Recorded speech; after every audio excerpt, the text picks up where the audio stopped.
Good morning, everyone. Good afternoon, everyone. Thank you so much for joining us today for an update on public service loan forgiveness. This webinar is the first of a series that's going to be taking place over the next year. It's brought to you by the PSLF Coalition and Equal Justice Works. We will be doing one of these webinars the first Wednesday of every month. We'll have a cast of characters across public service professions over the next few months joining us for this webinar, but today we're going to be specifically talking about the updates made to the Public Service Loan Forgiveness Programme, and this relates to all public service professionals, okay, not just public interest lawyers. So let's get started. What are we going to talk about today? Briefly, I'm going to talk a little bit about the COVID relief for student borrowers through the CARES Act, where we're at with that, when that's going to end. I'm going to give a brief update on FedLoan Servicing, recent announcements about their contract with the Department of Education. I'm going to go over the original Public Service Loan Forgiveness Programme against the temporary waiver opportunity that was announced earlier this fall. That will run until October 31st of 2022. At that stage, I'm going to go through some common borrower scenarios. Hopefully that will answer some of your questions about, whether or not certain things are applicable to you. I'm going to go through some resources at a high level, things that I think are very helpful as you navigate this process. And hopefully at the end, we'll have some time for some questions. So, COVID relief for student borrowers right now. So at the beginning of the pandemic, under the Trump administration, under the CARES Act, there was a suspension of payments given to student borrowers. That suspension of payments did still count towards public service loan forgiveness if you availed of it. This extension has been extended multiple times from the Trump administration into the Biden administration, but the Department of Education has stated that this last extension that they gave until January 31st of 2022 would be the final one. So starting in February of 2022, it's a couple of months away, payments are going to resume, interest will start to accrue on student loans, and collection activities may restart at that point. I'm going to give a quick update on FedLoan Servicing. I'm not going to go into other servicers at this time on this webinar. The reason why I'm bringing up FedLoan is because FedLoan Servicing has been the primary contractor handling the PSLF program. Earlier this year, they said that they were withdrawing from managing these student loans within the federal student loan system. But in November, the Department of Education and FedLoan announced that they have extended FedLoan's contract by another year. So FedLoan Servicing is going to continue to service PSLF borrowers until all borrowers are transferred to their new loan servicers. FSA is trying to make sure that there is a smooth transition for all PSLF borrowers. So if you're a borrower who does, determine that you need to consolidate a FEL or a Perkin loans or submit an employment certification, you can continue to do this through FedLoan if you're with them. So I'm going to briefly describe at a high level what the original Public Service Loan Forgiveness Program was. So the basics of it were that the federal government realized that individuals who are passionate working in public service were making less than they would in the for-profit sector. And in order for them to continue to serve in this role that they're passionate about, they needed assistance in paying off their student loans. So PSLF allows borrowers to earn tax-free forgiveness, which is different to earning forgiveness through an income-driven repayment plan where you're forgiven at 20 or 25 years.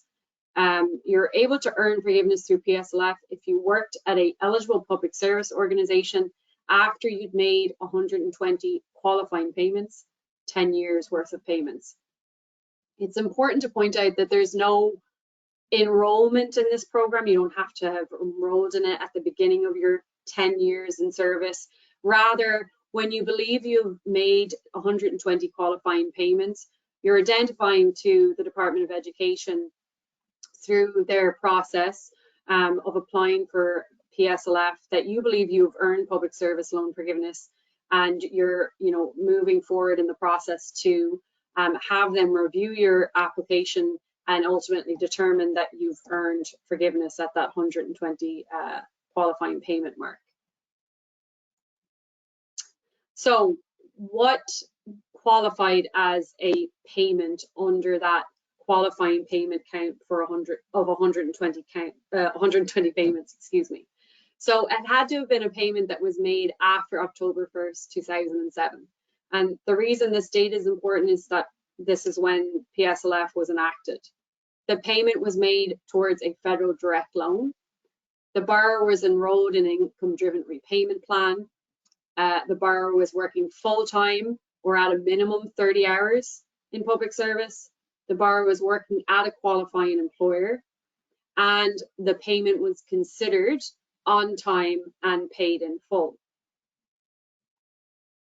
So now we're going to look very briefly at the temporary waiver at a high level, and then we're going to unpack both of them side by side.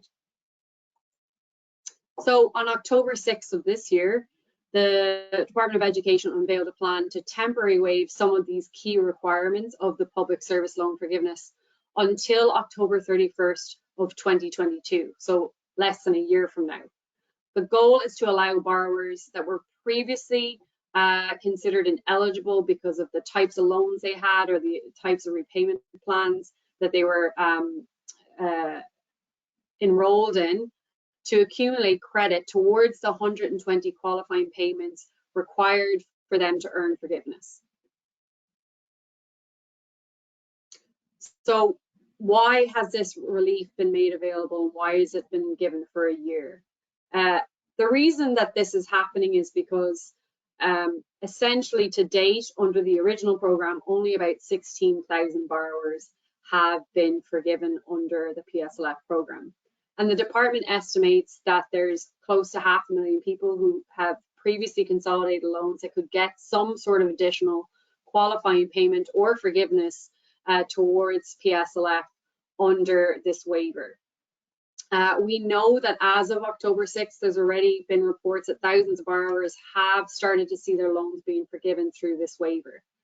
What happens after the waiver? What happens after that October 31st, 2022? Our educated guess would be that as of right now, the Department of Education is going through negotiated rulemaking, and public service loan forgiveness is a topic of discussion under public negotiated rulemaking.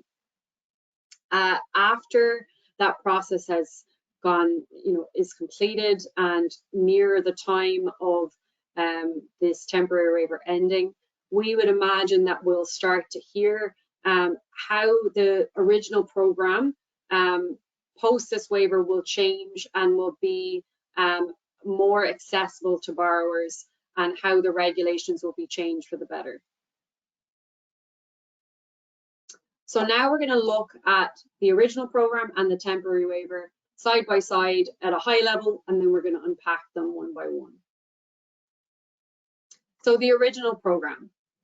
Under that program, borrowers who had a FEL loan or a Perkin loans weren't eligible for forgiveness. But under this temporary waiver opportunity, FEL and Perkin loan payments are now eligible to count towards the 120 payments. Payments that were made in non-income driven repayment or standard plans didn't count towards the 120 payments. But for this waiver opportunity, previous payments outside of those IDR plans are now going to count towards the 120 payments. Previous late payments, and that refers back to our on time and in full mention earlier, were not credited towards the 120 payments. But at this time, under this waiver, previous late payments or partial payments are now going to be considered towards the 120 payments that are needed to earn forgiveness. And finally, borrowers who consolidated their federal student loans to qualify for PSLF would lose all previous payment credited towards the 120 qualifying payments. But under this waiver, payments made prior to consolidation will now be eligible to be considered to count towards the 120 payments. All right, so now we're going to unpack this, in smaller amounts side by side. So under the original program, who was eligible? It was student borrowers and Parent Plus borrowers who had converted their direct consolidation loans. Under this new temporary waiver opportunity, student borrowers are eligible. And originally when this waiver was announced, it did appear that Parent Plus borrowers, even if they had converted to a direct consolidation loan, wouldn't be eligible.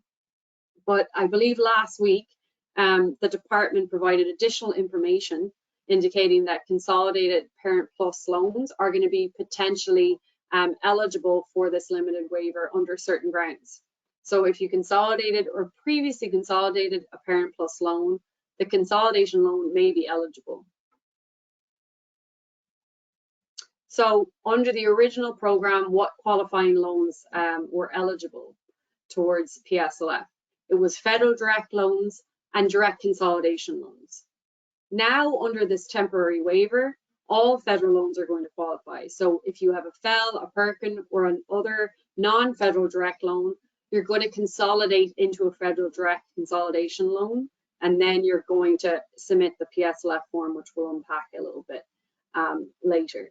But keep in mind that even though you're going to do that consolidation, the payments that you made on that FEL or Perkins loan before you consolidated will be considered towards that 120 payment count that you need to earn public service loan forgiveness by the Department of Education under this waiver opportunity.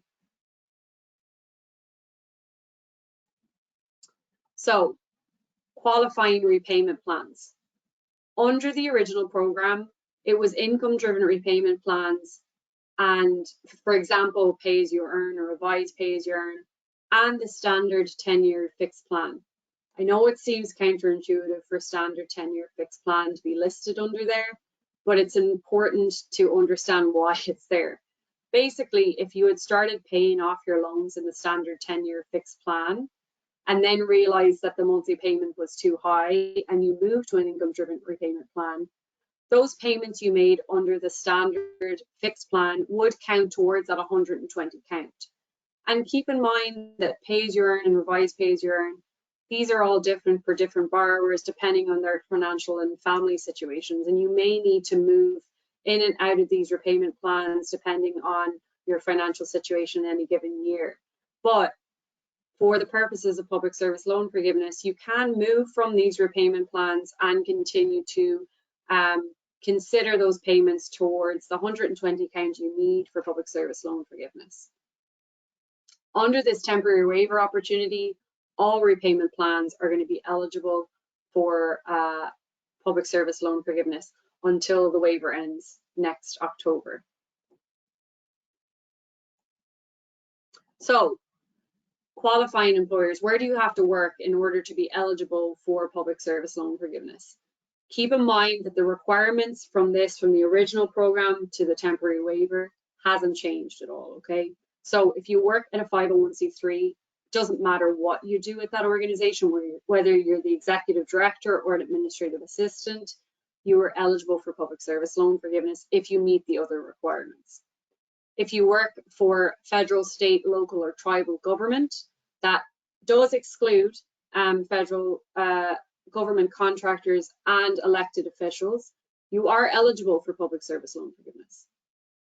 The Peace Corps and AmeriCorps counts towards qualifying employment for the purposes of the program, and other not-for-profit organizations. It's a small list. It's harder to bet on whether or not you're eligible under these. Count towards public service loan forgiveness. The reason they count is that they do something that Congress thinks is important, for example, education or public safety. So full-time employment, this requirement hasn't changed either under the waiver.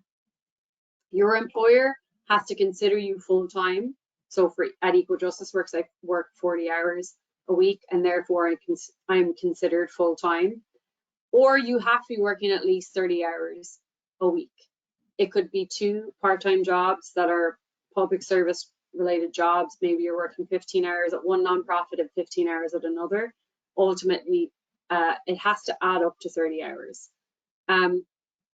Another specific distinction that you should keep in mind, that sometimes there are public servants that don't work the full year, but they are considered full-time for the purposes of their employer. So a teacher, for example, doesn't teach during the summer, but they are considered a full-time employee and therefore eligible for public service loan forgiveness.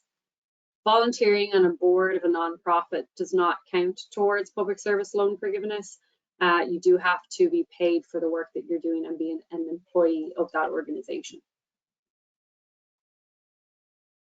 So under the original program, on time and in full was held very hard in terms of the definitions. So if you're in any way out of the definitions of on time and full, that payment wouldn't have been considered. So under the temporary waiver opportunity, the definitions of on time and in full have been relaxed.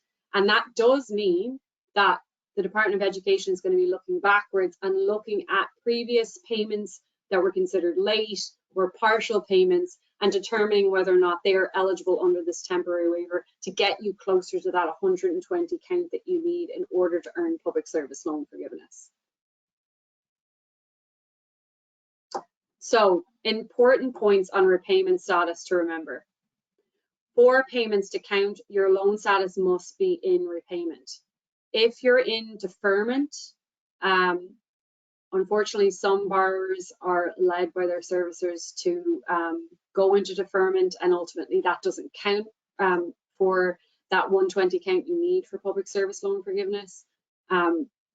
There is, no solution for that right now, but that does that doesn't include non-COVID related forbearance, or COVID related forbearance, or those who are active in the military. So if you were on active duty, those forbearance payments are considered a qualifying payment for the purposes of the 120 count.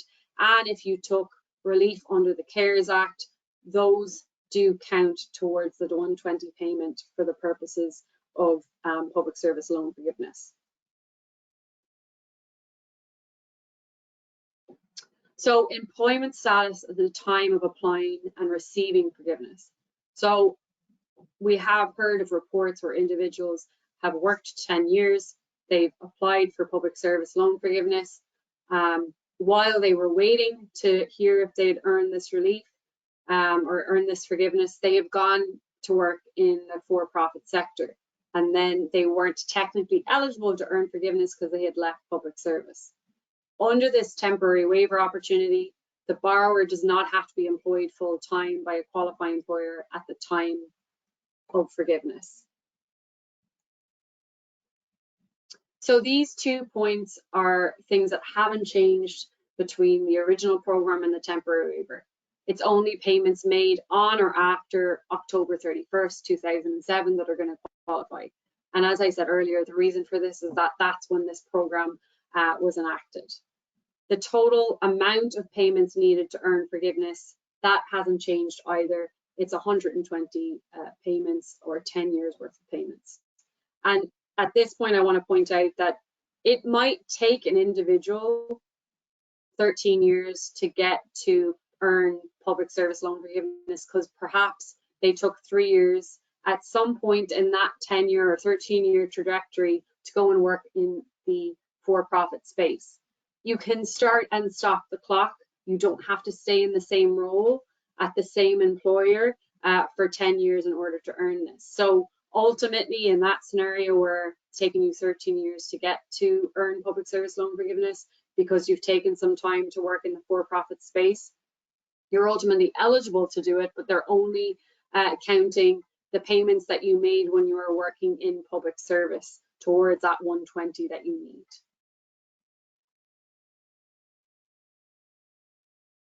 So the department issued additional kind of language around how they are going to be counting, and I've alluded to this earlier, for the purposes of the limited waiver. So Rather than going back and using a loan servicer's actual payment history for a borrower, the department's confirmed that it will simply use a borrower's repayment status as reported to the federal student aid. You may receive credits for any month after October 2007 that you had qualifying employment and you were in repayment status. Past periods of repayment will now count regardless of whether you made a payment on time for the full amount or on a qualifying repayment plan. So now I'm going to walk through what you need to think about doing depending on your circumstances right now until October 31st of next year. So if you haven't been in the FSA, if in your FSA account in a while, please go in right away and make sure that your information is all up to date. Make sure that there is an active email account connected with that portal. It is important that you do this as soon as possible because the Department of Education will be trying to contact student borrowers throughout this period of time, and if they can't contact you by email, you're going to be late to the game and learning about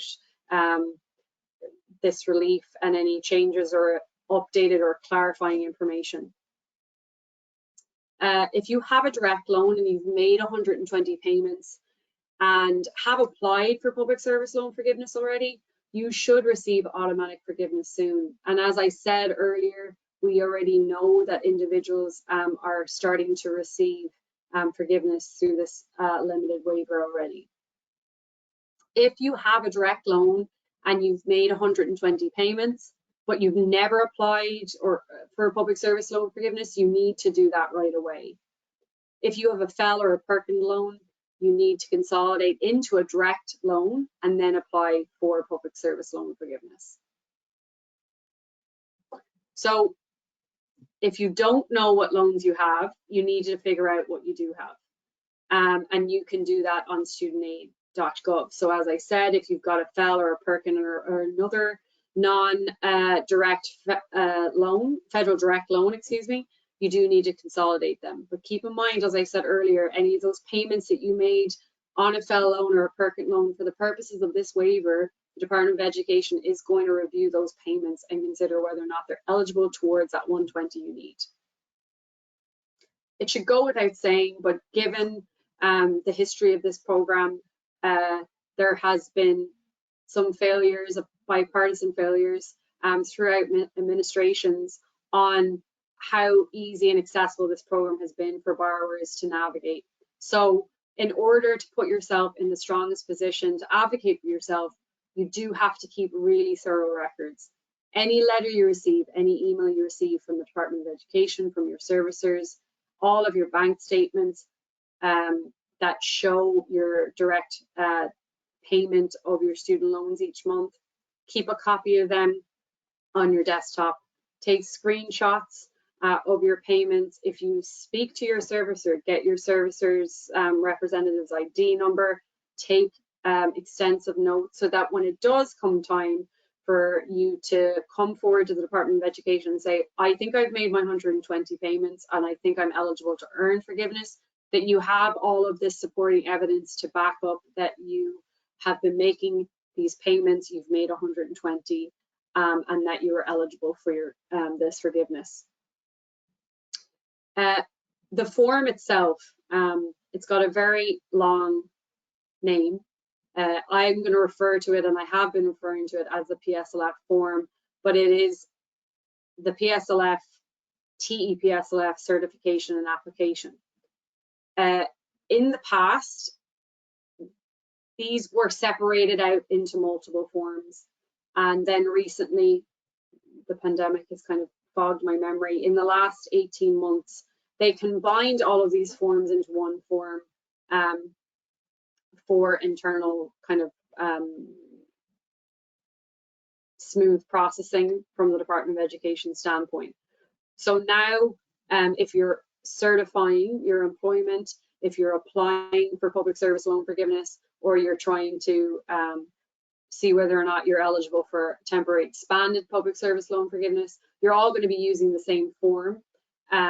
it's not separated into 3 or 4 different steps. We do recommend that you do this every year, regardless if you've changed employer or position.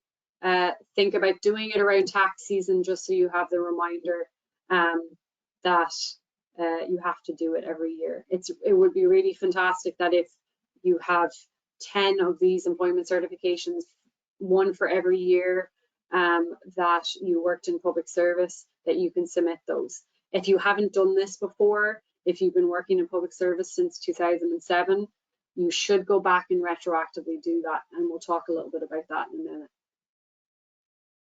If your loans are currently with FedLoan, you can file the PSLF form now directly with them online through your FedLoan online portal. So if your loans are with FedLoan and you're not requesting a review under the temporary waiver opportunity, you should complete one of these forms if you think you're within 2 years of receiving all 120 qualifying payments, and then submit it to FedLoan, because it does mean that your case, let's say, is going to be looked at and determined and looked back at to see whether or not you actually do have some payments that weren't previously counted that would bring you up further and closer to the 120 that you need to earn forgiveness. If you have 8 or more years to reach public service loan or to reach the 120 payments that you need in order to earn public service loan forgiveness, we do, ask you to stay diligent, keep an eye on the news and what's going on. Make sure you've updated your FSA account so that they've got up-to-date information for you. But ultimately, you're probably going to fall into a scenario where you are going to have to navigate this process after negotiated rulemaking decisions have been made, after this waiver has been made or is finished. And hopefully the program is a lot more accessible to you at that point, given the negotiated rulemaking process that is trying to update those regulations and make them fairer and easier for borrowers to navigate. After submitting the PSLF form, you're going to receive a letter detailing how many qualifying payments you've made.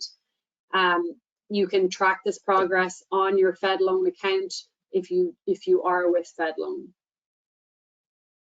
You're going to be notified of what payments do not qualify and why.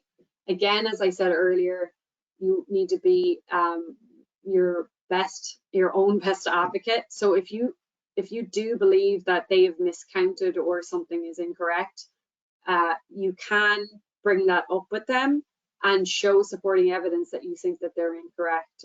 They have gotten it wrong in the past, so keep that in mind.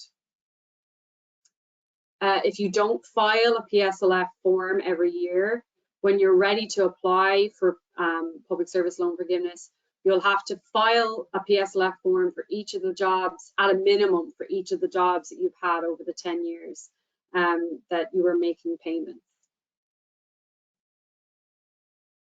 So this is the first page of this form that we're referring to, and I just want to point out what you should be ticking and when you should be ticking on this form, which box. So until you've made the 120 payments and are ready to apply for forgiveness, you're going to be ticking the box that says, I just want to find out how many qualifying payments I have made, or if my employer is a qualified employer. When you have 120 payments made and are ready to apply for forgiveness, when you complete the application, you're going to tick the box, I believe I qualify for forgiveness under PSLF or TEPSLF right now. Keep in mind this form has not been updated to acknowledge this temporary waiver application that's happening right now. So the second page of the PSLF form has to be completed by your employer or your previous employer if you've left that organization and you didn't get one of these done. Make sure that they list the start and end dates that you were employed with them, or if you're still with them, you're going to press still employed. And section 4, all the contact information of that employer has to be completed in full. So it is unfortunate if you didn't, do this a couple of years ago when you were working at a previous employer, but don't waste any time getting these in and getting them completed to make sure that you have this all squared away and submitted before the temporary waiver runs out. So now I'm going to walk through some common borrower scenarios, okay? And we'll have time for some questions at the end as well. So this scenario is an individual who has federal direct loans. They're with FedLoan, and I think some of my qualifying payments will count towards the waiver. You might receive payments towards the 120 count you need without doing anything. To be extra cautious, you could submit an updated public service loan forgiveness form if you want to update the count. If you need to update your qualifying payment count, or if you're disputing ineligible payments, you should do this as soon as you can. So I have federal direct loans, but I've never submitted a PSLF form. So as I stressed earlier, you should do this as soon as possible. At a minimum, you're going to need one for every qualifying employer you've been with since you started a public service, or since October 2007 if you've been in public service, the last 14 years. You can submit the form to your servicer. So I have FEL or Perkins loans or a non-federal direct loan. You're going to need to consolidate these loans into a direct consolidation loan. And the reason that the Department of Education is asking people to do this is that so that going forward, essentially they own, as it were, these loans, and that they're all within the same bucket of types of loans. So if you do have one of these loans, do it as soon as possible, but keep in mind, for your case, they are going to be looking back at those payments that you made in when those loans were FEL or Perkins loans to consider if you've made enough payments to bring you higher up in that 120 count that you need to earn forgiveness. At a minimum, you need to submit a form for every qualifying employer you've had, as I said earlier, and consolidate the loans and select FedLoan Servicing as your servicer in the consolidation application until further notice. So I have a mix of FEL and Perkins or non-federal direct loans and federal direct loans. You only want to consolidate the FEL and Perkins and the other non-direct loans.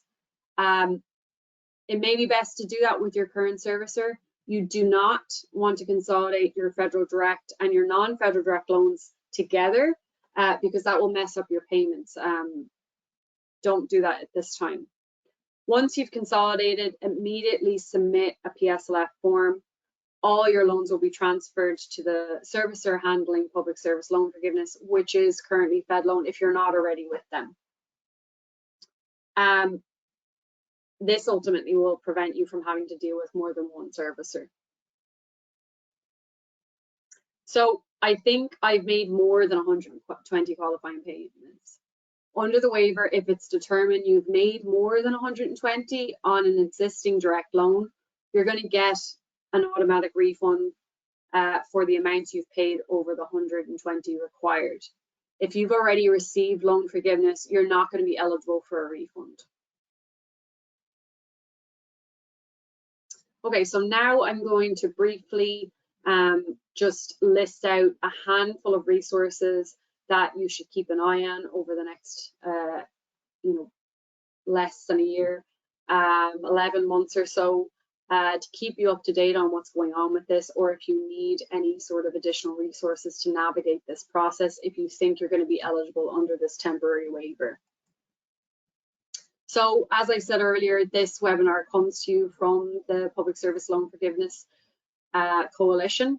It has been around since 2017. We have over 90 allied members at this stage from all walks of public service professions, and we're all united around the fact that we know that without public service loan forgiveness, the safety and health and education of our communities across the country would be impacted if we don't have passionate public service professionals in those roles. So Check out the resources tab on the PSLF Coalition website.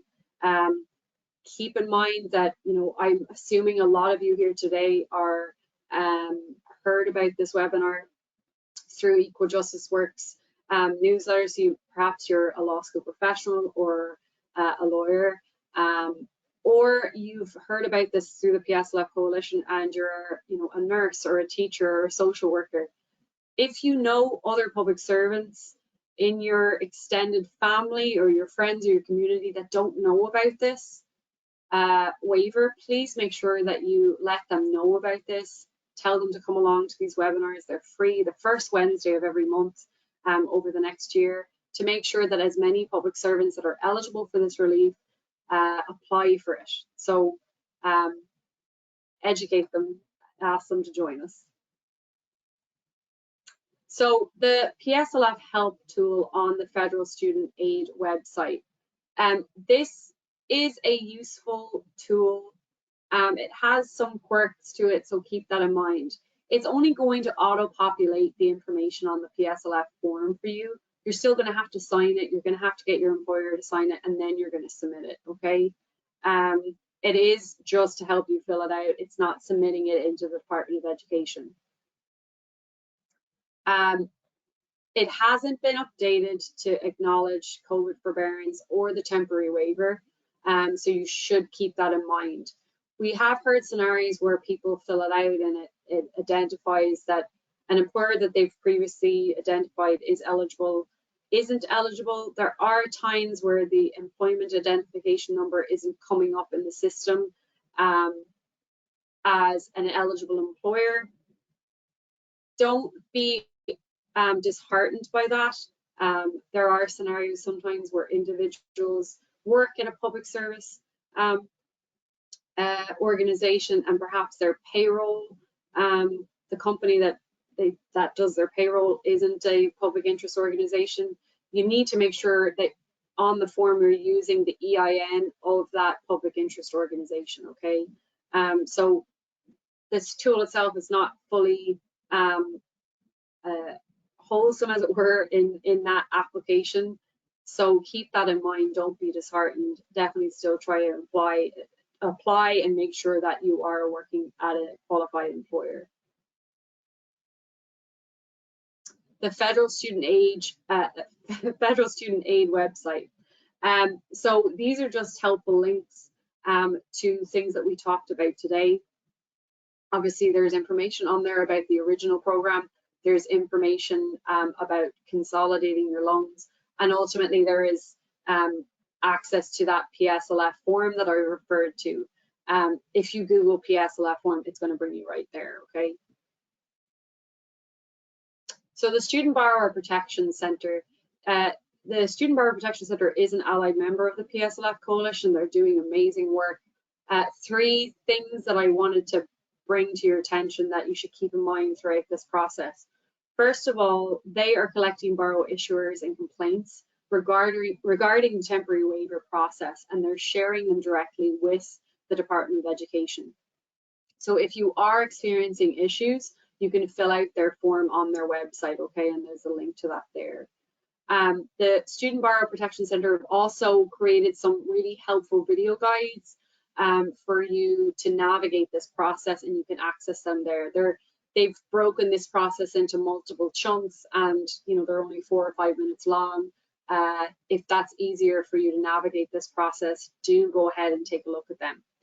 They've also very helpfully put together a list of state-based resources that borrowers should take a look at if they do need to file a complaint about any issues that they're having with their student loans or their servicer before they attempt to reach out to the Department of Education's Ombudsman.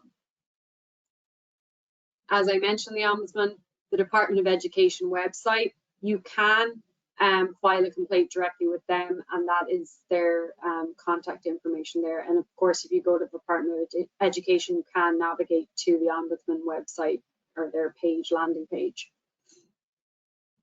As I said on the last slide, before you submit a complaint, you can and you should try to navigate it or at least resolve it at a state level. And then, of course, there is access, you can access the fact sheet on this waiver itself on the Department of Education's website. So now, hopefully, we're going to have some time for some questions. My colleague Brooke Meckler is here to help me with this today. So Brooke, what questions do we have?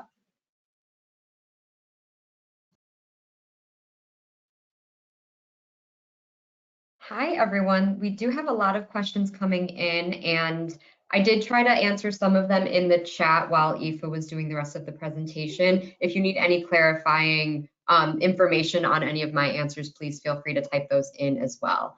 So we will start with this one. How long is it taking for the Department of Education to respond to PSLF applications? You should be able to look that up online in terms of, you know, how many they've received, where they are at in the process. It really is subjective depending on the person. You know, I've heard of people hearing within, you know, a couple of months, or it could take a year and a half. But I think through this waiver process, they really are trying to be as intentional about getting back to people, at least about this waiver process, as soon as possible. And as I said earlier, we already know that people have been forgiven through this waiver process. You know, it's December 1st right now. They only announced it on October 6th, and we know that thousands of people have signed into their accounts and seen that their blanking on the word, their loan total is zero. All right, thank you. The next question is, are borrowers who have consolidated loans with their public and private loans eligible? No, private loans are not eligible for public service loan forgiveness. So everything we talked about today is only as it relates to federal loans, not state or private loans. Great. Next question, do you have to be working at a qualifying employer now, or can applications be submitted retroactively during the temporary waiver? So during the temporary waiver, as I said earlier, you know, if you had worked for 10 years in public service and then left and applied under this temporary waiver, so until October 31st of 2022, you should be eligible to earn forgiveness. Can you say that question again? Because I thought there's kind of two nuances there. There are. So what you've said is that during the temporary waiver, you can retroactively get your 10 years of public service loans forgiven. The other part of the question is, can applications be submitted retroactively? Yes. Generally? Yes. So if you've never submitted one of these forms before and you think you've made 120 payments, you need to go back and do it for at least every job that you've had in public service. We would recommend that, you know, let's just take me as an example. If I remain in the same role at Equal Justice Works for 10 years, it would be recommended that you did one every single year, even if nothing had changed with your employer or with your job, just to be as safe as possible when you submit the application. So at a minimum, try to do it for every employer you've been with since you started public service, or, you know, if you've been working since 2007, since then. All right, the next question is, so if somebody had previously applied for PSLF and was denied because of the repayment plan, should that person reapply under temporary expanded PSLF? So it depends on when that person submitted that form, I would imagine. So as I said earlier, those forms were split up into three kind of separate processes, and then the Department of Education merged them all into one.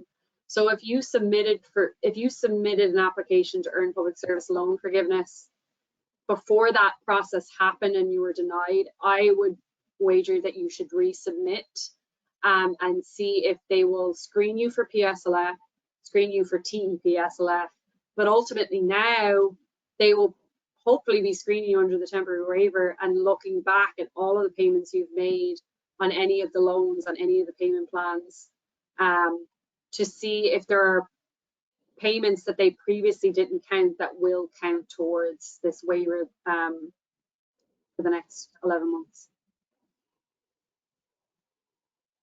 Thanks. Okay, the next question is, can you make extra payments to count towards PSLF?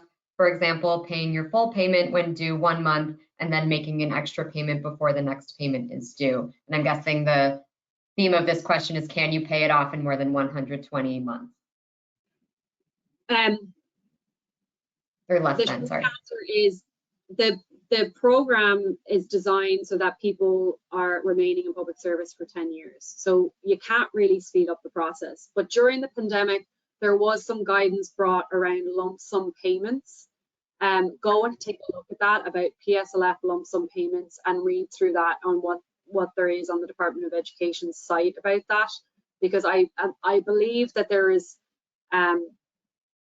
some allowances for making large lump sums that could count under the CARES relief up to a certain amount of, up to 12 payments, depending. But go take a look at that. Just type in to Google PSLF, Department of Education, lump sum payments. But ultimately, you're supposed to earn forgiveness after 10 years of service or 120 payments.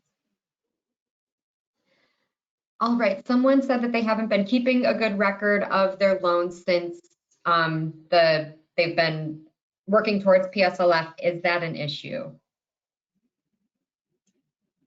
There's no point in crying over spilt milk, so start now and see what you can do to look back.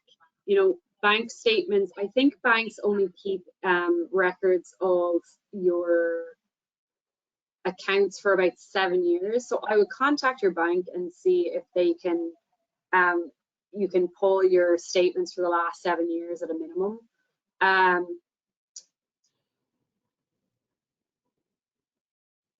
Anything that you can find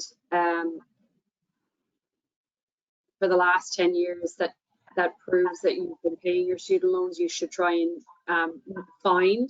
If you've never submitted an employment certification with a previous employer, you need to go back to that employer and go to their HR department and say, I need you to certify that I actually worked here for this extended period of time from this date to this date. At a bare minimum, have those for every job that you've worked at for the 10 years of service. Okay, and I'll just make a note that I am getting some questions about whether this recording will be shared. It will be. You'll be getting it tomorrow via email. And we can share the PowerPoint, right? Yeah, we can't share it in that email that goes out, but if anyone wants the slides, please email students@equaljusticeworks.org, and we will just send you the slides directly. All right, so the next question is, and I'm also seeing a lot of very specific questions here. Those are ones that we're happy to talk one-on-one with you about, so please email us, but I'm not gonna get to them here only because they might only apply to you as the individual who asked the question. All right, the next question is, if we need to reapply, do we need to update the information? Let's say the first application was sent in 2019. Do we need to update with 2021 data and signatures from the qualifying employers? Yeah, so as recommended, try and do this every year. Think about it like tax season, try and do it every year to be safe. Even if nothing's changed, even if you're with the same employer and you've got the same title, I would just recommend that you do it for the last 2 years. Complete the forms for 2020 and 2021, submit it to your HR department, get them to sign it, and then you can submit it. Thank you. And there are a couple of questions coming in about the forbearance during COVID. So can you just repeat the information about whether or not those payments qualify towards PSLF, even though no one was making payments? So even though you weren't making payments, they still count towards the 120 count for the purposes of PSLF. Great. So another question here is, when will we know who our new loan servicers are? We are getting prompted to reestablish auto payments for our current servicer, but we know you've not continued that contract with that, or the Department of Ed hasn't continued the contract with them. Would it make sense for us to make those arrangements with the new servicer? This sounds like a question posed to the Department of Education. That is not who we are, but Aoife, go ahead and answer it if you can.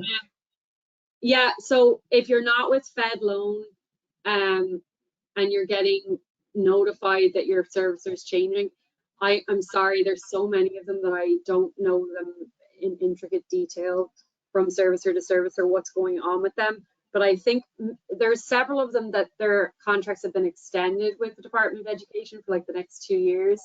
But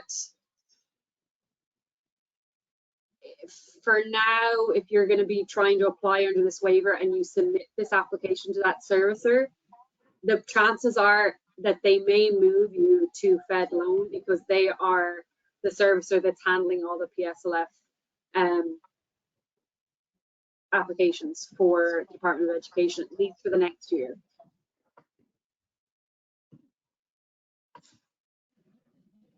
All right. Sorry, I'm just combing through some of these questions.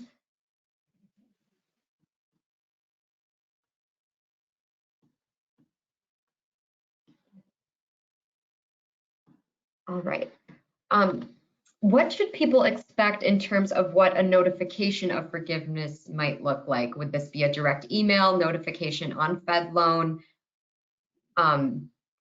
This is a two-part question, so I'm going to stop there. I think you probably will get an email notification, but I also think it's going to be very clear in your FedLoan account, your portal, personal portal. Because your balance will be zero. Yeah. The second part of this question is you referenced that nonprofits may qualify, but there are parameters around nonprofit type. So I think that question refers to the 501c3 nonprofit always qualifying, but then that small bucket of public service organizations that may or may not. So if you work at a 501c3, you're going to be eligible. Doesn't matter what you do with the 501c3, but there are these not-for-profits that aren't 501c3s that, and it's a short list that the Department of Education has determined that are eligible for this relief. But they are harder to rely on, obviously, than the other categories. Great. Are Grad Plus loans eligible? Under the temporary waiver, yes. But a Grad Plus loan is just a federal direct loan, so yes. Mm-hmm. Sorry, I meant, so under the original program, they were also eligible. But under the temporary waiver, all loans are being considered, Bell, Perkins, all that. All right. And again, I apologize if I'm not getting to your question. We do have like dozens in here. One is if I have never consolidated because this person found out too late that they should consolidate, can you just review what that looks like in terms of the temporary waiver and what it would look like in regular PSLF? I know that this was a slide earlier, but seems like there's some questions about it. Ultimately, you're gonna have to consolidate before you earn forgiveness. So that process has to be done. But what's going to happen under this temporary waiver is that they are going to look at the payments before the consolidation on the loans that were consolidated and see and determine which payments will count towards the 120. So you have to do that as soon as you can in order to be eligible for PSLF and under this waiver. And should you wait until your consolidation has gone through to apply if you have all 120 payments? Yeah, I'd err on the side of yes. I think so. Do you have a recommendation on who people should reach out to at their former employers if they no longer work with that employer and haven't in several years? The HR department.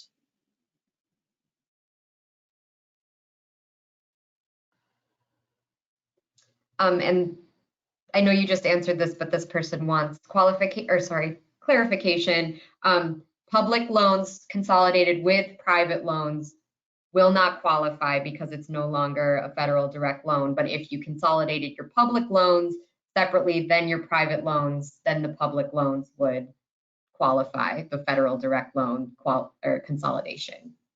So the federal government wouldn't let you consolidate into a federal direct consolidation loan if it had private loans in there.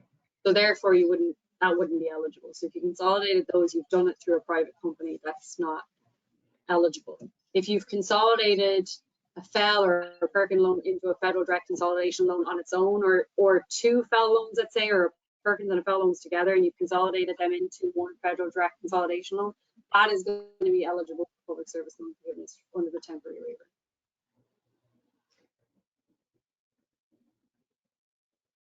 Thank you. The next question is, just to clarify, it's 120 payments or 10 years? No, it's 120 payments, but that is 10 years. Payments. Yeah, and the reason that it's important to, there's a distinction there is that you can start and stop the clock. So I could work for Equal Justice Works for 5 years and then decide to go and work for Coca-Cola for 3 years and then come back to work for Equal Justice Works for another 5 years. I only worked in public service for 10 years of those 13, and 120 of those payments will count towards earning public service loan forgiveness.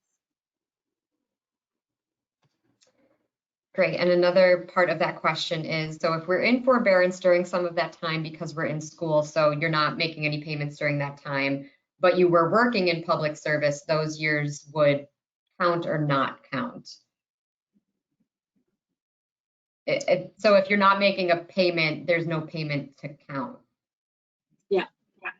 Except for COVID forbearance, and if you went into forbearance because you're in active duty.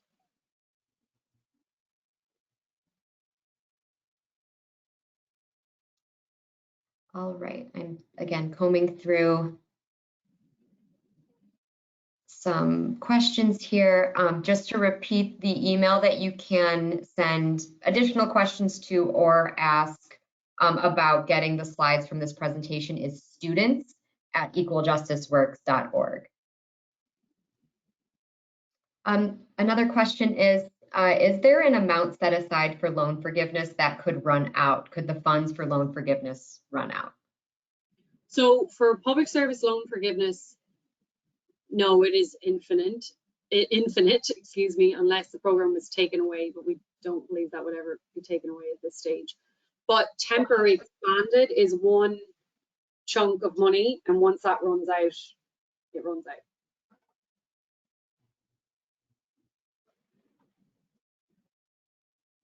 All right, for folks that may be 1 to 2 years shy of the 10 years of service, what might credit of payments look like for them? What should they expect in terms of next steps?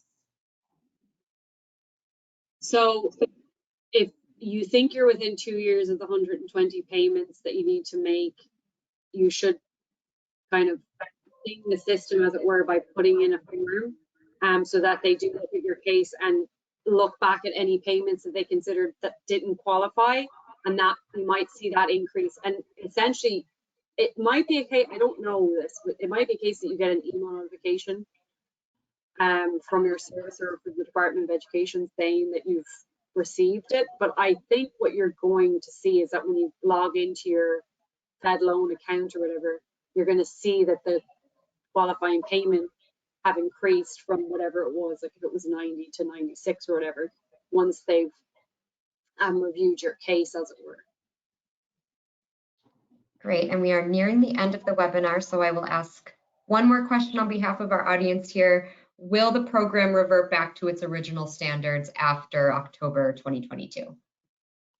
Our estimation is that no, given that Department of Education is currently going through negotiated rulemaking in order to change the regulations on this program. So our hope would be that whatever changes are made will make it more accessible and easier for borrowers to navigate as a program. So I don't think it'll ever go back to what it has been, because it hasn't been working very well. Our hope is that it will work better and it will be a stronger program that people can rely on this promise. Thanks, Amia, and everyone. There were some really great questions in there. Thank you, Brooke, for being our question moderator today. All right. Have a good day, everyone. Stay safe. And the next webinar is going to be on January 5th at the same time. And you will be able to find the link for that at the PSLF Coalition website. Take care. Have a good day. Bye, everyone.